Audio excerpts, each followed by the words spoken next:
The first thing I registered was the shrill, relentless ringing of my phone. The world was still wrapped in darkness. My room bathed in the faint blue glow of the digital clock beside my bed. 5 a.m. My heart lurched, 1,000 worst-case scenarios flooding my half-awake mind. A family emergency? A car accident? Someone in danger? Still groggy, I grabbed the phone, barely able to form words. Hello.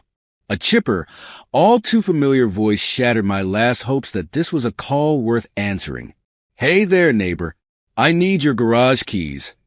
My son's SUV won't fit in ours. I pulled the phone away, blinking at it like I was hallucinating. Wait, what? Love seeing entitled people get what they deserve. Subscribe for more crazy stories like this. She didn't hesitate. Lucas is coming in today. His SUV is too big for our garage, and I figured it would be so much easier if you just let him use yours. I sat up, now fully awake, pulse pounding.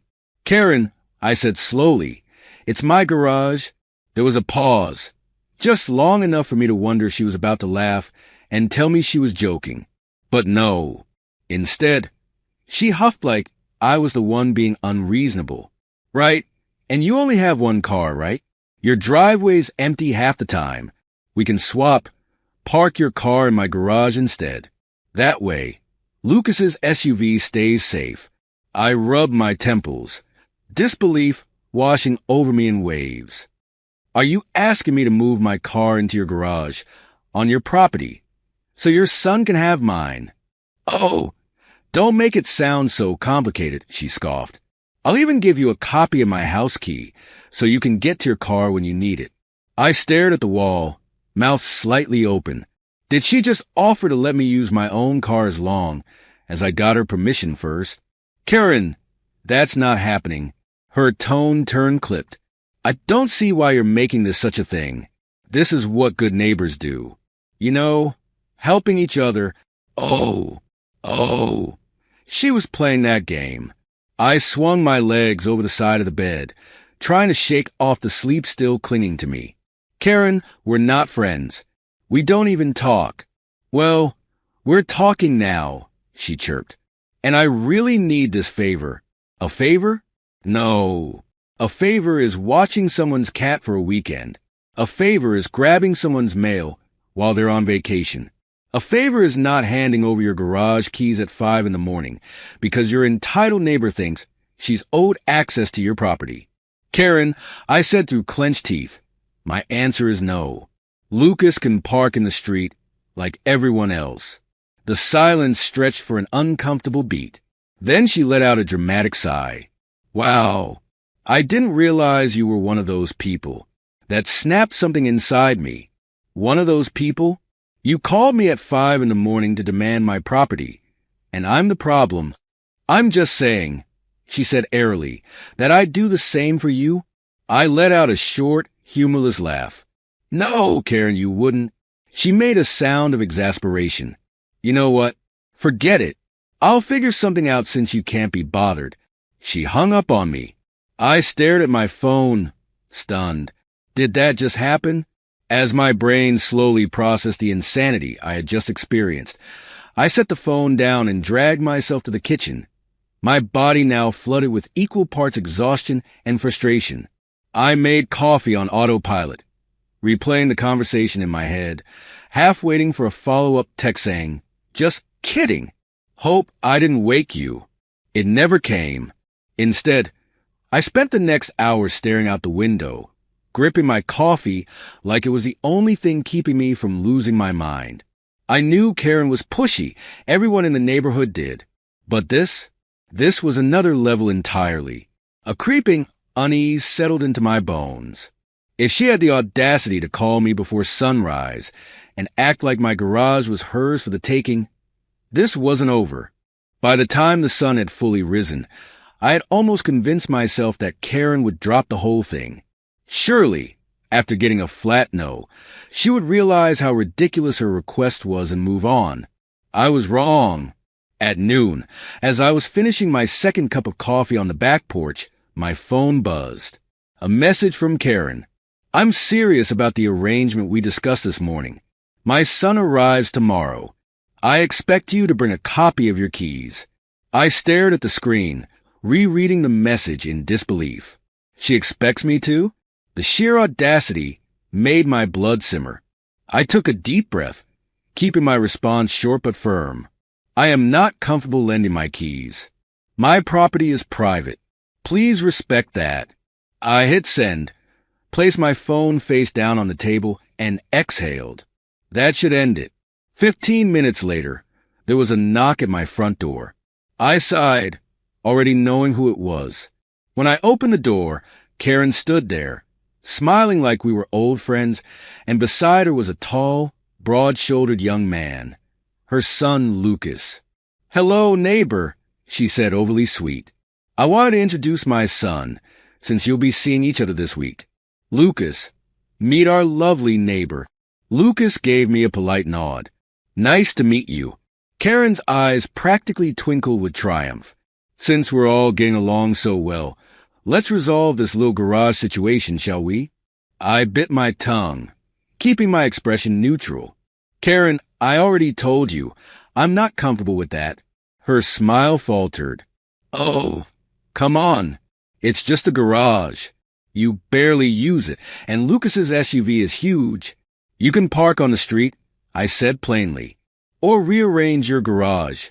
Lucas, to his credit, looked uncomfortable. "Mom, I really don't mind." Karen cut him off with a sharp look. "It's about convenience, Lucas. We're a community. Good neighbors help each other." I crossed my arms. Being a good neighbor doesn't mean handing over my property.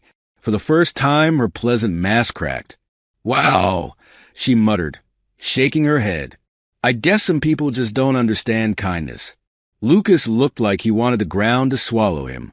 He awkwardly muttered, "I can just park on the street," before giving me a small wave and walking back toward their house. Karen didn't move. She just stood there, staring at me, her lips pursed in irritation. Then, without another word, she turned on her heel and stormed off. I shut the door, exhaling sharply. That has to be the end of it. But again, I was wrong. By the next morning, the entire neighborhood knew about my supposed selfishness. When I went to check my mailbox, my elderly neighbors, Rory and Faith, were outside watering their plants. Faith gave me a sympathetic look. "Are you fighting with Karen?" she asked gently. "She's been mentioning you a lot lately." I sighed. "What's she saying?" Rory chuckled dryly. "That you're an uncooperative neighbor who refuses to help a struggling family." I clenched my jaw. Did she mention that she demanded my garage keys at 5 in the morning? Faith's eyes widened. "She asked for your keys?" "Not asked," I muttered. "She expected them." Rory shook his head. "Knew she was entitled, but that's another level. She's trying to make me look like the villain." Faith patted my arm. "Don't worry, dear. We know better." As I walked back inside, my phone buzzed again. Another text from Karen. "Lucas is struggling to park on the street. He's worried about vandalism. It's only temporary. I'll even throw in some mulch and stones from my landscaping project." I stared at the screen. She's actually trying to bribe me. I typed back, "Sorry, but the answer is still no." The next message came instantly. "I don't understand why you're being so difficult. This is a small favor." I ignored it. An hour later, I stepped outside to water my plants and found a note pinned to my fence. "Your hedge is encroaching on my property. Please trim it back immediately." I stared at it, dumbfounded. The hedge was perfectly within my property line. That same evening, another text arrived. "Your porch light is too bright. It shines right into my bedroom window. Can you lower it?" I let out a humorless laugh. My porch light was a small LED that barely illuminated my own driveway, let alone her entire house. It was clear Karen wasn't done. If she couldn't have my garage, she was going to make my life miserable. I gritted my teeth. Fine. If she wanted a fight, she was going to get one. The next morning, I stepped outside to grab my newspaper and immediately noticed something was off. My trash cans, which I had neatly placed by the curb the night before, were knocked over, their contents spilling onto the street. My stomach twisted. Karen, I sighed, righting the bins and gathering the scattered garbage. Was this what my life had become? Cleaning up after an overgrown toddler with a vendetta? As I was finishing, I heard footsteps approaching. Looking up, I saw Karen standing at the edge of her driveway, arms folded, watching me with a satisfied smirk. "Oh dear," she said, feigning concern. "Looks like some animals got into your trash last night." I met her gaze, expression unreadable. "Yeah," I said flatly. "Animals." She gave a small shrug. "You know, it's just so sad how some people can't be part of a community and work together. All I asked for was a little favor." I ignored her, turning back toward my house, but she wasn't done. "I really thought you were better than this," she added, her voice dripping with condescension. That was it. I spun around. "Karen, let me be crystal clear. I am not giving you my garage, my keys, or anything else that belongs to me. Stop harassing me." Her eyes narrowed. "Oh, harassment? Now you're playing the victim?" I took a deep breath, forcing myself to stay calm. "Just drop it, Karen," she scoffed, muttering something under her breath as she stomped back inside. I should have known she wouldn't stop. Later that afternoon, as I was tending to my herb garden, I got another message, this time from an unknown number. "Hello, this is the city inspector. We received a complaint about an obstruction on your property. Please be advised that we will be conducting an assessment today." I stared at the message, my blood running cold. Are you kidding me? Not even 30 minutes later, a city inspector showed up at my door. A man in his mid-50s with tired eyes and a clipboard in hand. "Afternoon," he said, adjusting his glasses. "Got a report about some overgrown vegetation causing an obstruction." I motioned toward my yard. "As you can see, everything is well maintained. My hedges are within my property line." He gave a quick look around, nodded, and jotted something down. "Yeah," I figured. "Got called out for a similar complaint last month about another house on this street. False report." I clenched my jaw. Wouldn't happen to be the same person making the complaint, would it? He let out a sigh, closing his folder. "Off the record? Probably. We get a handful of these every year from concerned citizens who have personal grievances with their neighbors." He gave me a knowing look. I exhaled sharply. "So there's nothing wrong?" "Nothing at all," he said, tucking the folder under his arm. "I'll mark it as resolved." As he walked away, I glared across the street at Karen's house. Her curtains twitched. She was watching. That night, I checked my security cameras. If Karen was bold enough to call the city on me, who knew what else she might try? Around 3 a.m., I got my answer. The motion sensor pinged, and I pulled up the footage. There, right in the middle of my driveway, was a shadowy figure crouched near my sprinkler system. The person, hood up, face obscured, pressed something on the control panel before scurrying away toward Karen's house. My sprinklers suddenly activated, spraying directly onto my driveway and porch. I watched stunned as the figure hurried inside, moving in that familiar, frantic way Karen did when she was upset. She had actually snuck onto my property to mess with my sprinklers. For a long moment, I just sat there, gripping my phone. This wasn't just petty. This was actual trespassing. The next morning, I waited. At exactly 9 a.m., Karen stepped onto her porch, coffee cup in hand, acting like she hadn't just turned into a home intruder hours earlier. I walked across the street, phone in hand. She looked up, forcing a tight smile. "Good morning." "Karen," I said evenly, "I have security footage of someone tampered with my sprinkler system last night." Her face twitched, but she kept the act going. "Oh, that's awful. Probably some neighborhood kids." I lifted my phone, pressing play. The grainy footage showed the hooded figure darting toward her house. Her jaw tightened. That doesn't prove anything. I tilted my head. You really want to go down this road? She crossed her arms. What exactly are you accusing me of? I stepped closer, lowering my voice. I'm not accusing. I'm warning you. If anything happens to my property again, I will file a report for trespassing. And this footage, that'll be evidence.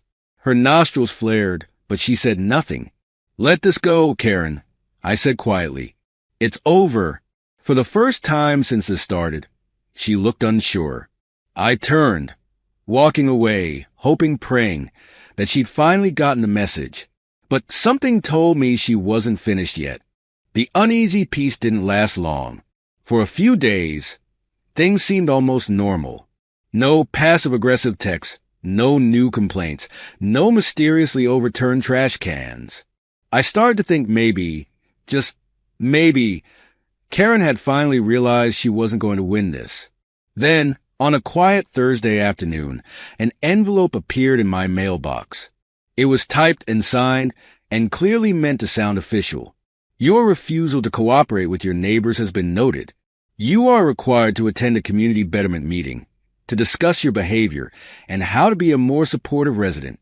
I read it twice, my grip tightening. You've got to be kidding me. This wasn't from the HOA. They would have sent an actual notice with their letterhead. No! This had Karen written all over it. I snapped a picture and sent it to my lawyer friend Joy. Me. Ever seen something this ridiculous? She responded almost immediately. Joy! LOL. That's not real. But if she's escalating, we should send her something that is. That night, I drafted an official cease and desist letter. It outlined everything. Her repeated demands for my property, the harassment, the false city complaints, the trespassing. Joy helped me include citations of local harassment and trespassing laws, making it very clear that if she continued, I would escalate legally. I sent it via certified mail, ensuring Karen would have to sign for it.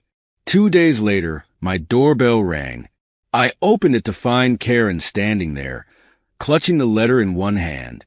She didn't look smug this time. In fact, she looked rattled. I don't appreciate legal threats, she said stiffly. I crossed my arms. It's not a threat. It's a notice. Your actions cross a line, and I'm done putting up with them. Her fingers tightened around the paper. For a second, I almost thought she was going to rip it up in front of me. Instead, she exhaled sharply, looking away. I wasn't trying to cause harm, she muttered. I just thought you were being unreasonable, and things got out of hand. I raised an eyebrow. That was the closest thing to an apology I was ever going to get. I won't bother you anymore, she added, shifting uncomfortably. Let's just keep to ourselves. I studied her for a long moment. Then I nodded. Fine. You respect my boundaries. I'll respect yours. She hesitated like she wanted to say more, but instead, she turned and walked away. And just like that, it was over. Or at least, it seemed like it. Over the next few weeks, things actually did settle down.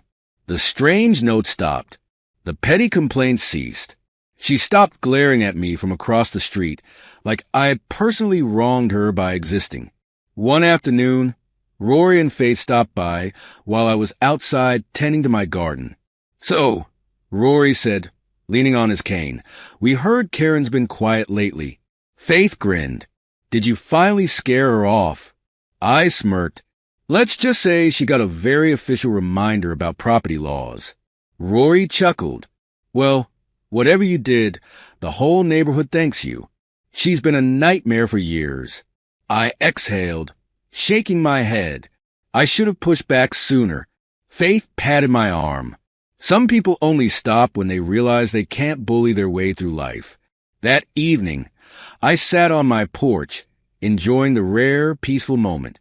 Across the street, Karen was outside rearranging her porch furniture. For the first time in a long while, she didn't look my way. It was finally over. But just in case, I kept my security cameras rolling.